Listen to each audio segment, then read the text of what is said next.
And back to Frank Ocean. Okay. No, this is wild, dude.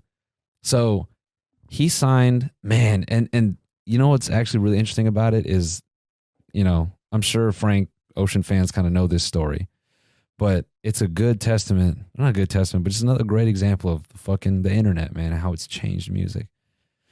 So I guess Frank was signed by this dude named Tricky. I think that's his name. And he's like, as a manager or as an Tricky was a producer, and I think he worked for Def Jam. Okay. And I think he got Frank signed to Def Jam. Okay. And Tricky was I responsible. thought Frank was independent. That's like always been his thing. So that's what's kind of cool. Okay. All right. So he gets signed to Def Jam, and Tricky he produced "Baby" by Justin Bieber. He Okay. produced "Single Banger. Ladies." Yeah. Absolute banger. Yeah. He's like, he produced "Umbrella," so it's like he's got hit factory. So he got Frank signed, but then Def Jam just kind of went silent, and they put him on the shelf, and they weren't really excited about Frank. Like they didn't see the magic. Okay. So Frank, at that time was doing a lot with OF, and he's like, all right. He's like, fuck y'all motherfuckers. So he came out with Orange, Channel Orange. that was after Nostalgia Ultra or whatever. Okay. It was a mixtape. You put it out as a mixtape, and that had I think that had like Swim Good. No, Swim Good. Fuck, I'm fucking this all up. Anyway, he had 2 fucking big ass songs on there, like underground hits.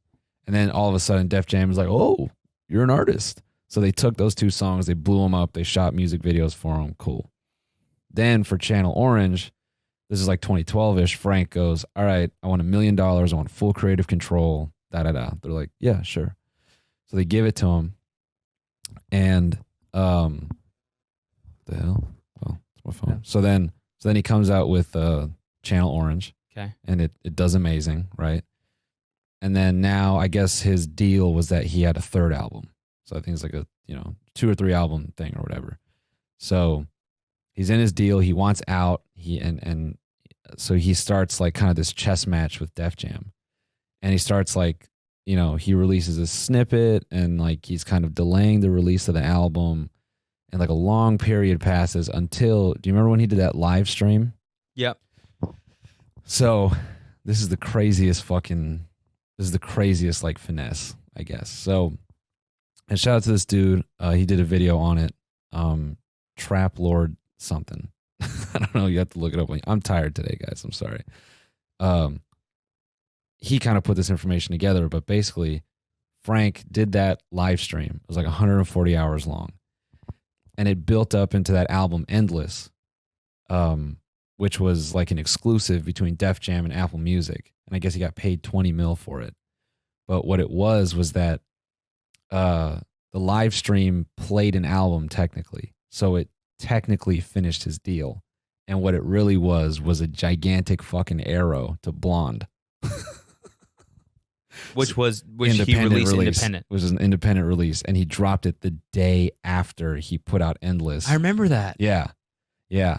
And I read an article about this too. Yeah. I think. Yeah. Like right after it happened, because people were like, holy shit. Mm-hmm. This was a crazy finesse. Yeah. Yeah. So was the live stream all original music? Yeah. It was. Do people still listen to that? I don't know. So that's the thing I didn't get a chance to look up afterward. But I guess A$AP Rocky on a radio interview was talking about how they're like, yo, Frank pulled off the greatest finesse on Def Jam and no one talks about it.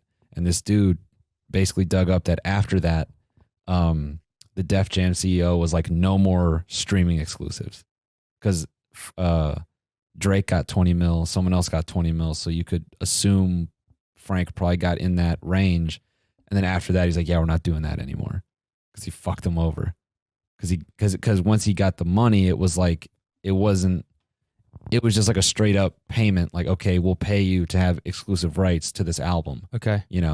And he goes, cool, I'll take the 20 million. I'll do this live stream. It's going to be really weird and artistic. And what is a streaming exclusive? So that whole thing you can only find on Apple Music. The Endless album. Gotcha. It's only on and Apple it's still Music. on there. Yeah. Oh, it is. Yeah. Okay. The dude said that the only other place he could find it was Pornhub. which Yeah, of course. you can find anything there. Yeah. I mean, Yeah. So yeah, and then he did Blonde Independent, and Blonde got fucking, did numbers, and Endless did like next to nothing. I guess he said for the label, Endless earned them like $150K for the 20 mil that he got. is that like commendable though? Is it? I don't like when people say finesse as if it's like a positive thing. Is that like when you're like when you do a deal with someone, like the deals are structured where it's like we'll do 3 albums because we believe that you're on this trajectory and we'll help you get there. But then, when someone is like so poppin', I guess, or whatever, where they're like, okay, well, I could just do this independently, and like Def Jam doesn't have to take all these royalties, and they pull something off like that and basically scam a business out of that. Not that I'm on the business, not that I'm on like Def Jam side or label side or like corporation side at all, but like that's the reason why people do deals like this. Yeah, I mean, I think... And isn't it like kind of just like scamming someone out of... Like, you'll never do business with these people ever again. No, and I think... Or I feel everyone else in the music industry is now like, well... Not that he needs it, but like he's one of the only people in that situation where like he can do that sort of thing, which I guess makes him kind of like a legend. Yeah, I mean, I think what's commendable about it is that I don't know, maybe it's not commendable, but I understand that if you sign to a label and they put you on the back burner, he signed in 2009, bro. And that whole thing was in 2016. So 7 fucking years. In 7 years, he only got enough steam to put out 1 fucking album. I don't blame him for being like, you're going to do what now? You're going to give me the money and give me a chance to run away? Cool. Fuck you guys. Yeah. So I don't blame him. And you hear that shit from artists all the time about how they sign to a label and then they don't do anything for them. Yeah. So or labels fucking people like Lil Uzi Vert. Oh yeah. Wait, what happened with that? Can't release music. Is that what it wanted is? to release music. Yeah, he's like wanted to release his album forever, and they just like because his streaming numbers are too big on his last album, so they're just like delaying the shit. And I'm pretty sure it's like completely done, and so he has to he's forced to leak his own music basically, which nobody makes money from. Is that why he's retired? I think so. I mean, I think him. He's one of the first people to come to mind, but it's also like other artists that are just totally like their label is in control of everything, and they're like, as a creative person, you're like, I want to fucking get this shit out. Yeah, I made this shit.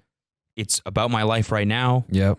So people should be hearing this, and their labels are like, no, this doesn't make sense on a business level. It's just man. Yeah, if you got your own platform, there's no reason to That's got to be so frustrating, man, to be under a contract that you signed 6 years ago and you were just starting out because you had no idea what the fuck would happen. It's probably only cool when you're like a really big artist because they give you all the steam. They're plugging your shit everywhere. They're making sure you're getting all that play and all that press. All those tools that a label offers, it probably comes out in the nicest way. That's what I'm saying. Yeah, but for everyone else, it sucks dick. So, is it commendable? I mean, yeah, you could definitely argue it's a scam, but that's what a finesse is. I know finesse is like used in a positive connotation. Yeah, it has got a positive connotation. But that's. But yeah, I mean, yeah, I don't know. I look at finesse as like you use that word when it's deserved. Yeah. He did this to me, so I finessed him out of that kind of shit. Yeah. I mean, if you outsmarted all of these label execs, then yeah, awesome. It's a finesse. Yeah. For sure. But I'm sure none of them are sitting there being like, fuck, we got $15 million that this dude just finessed out of our company. That's our jobs on the line and shit like that. Yeah.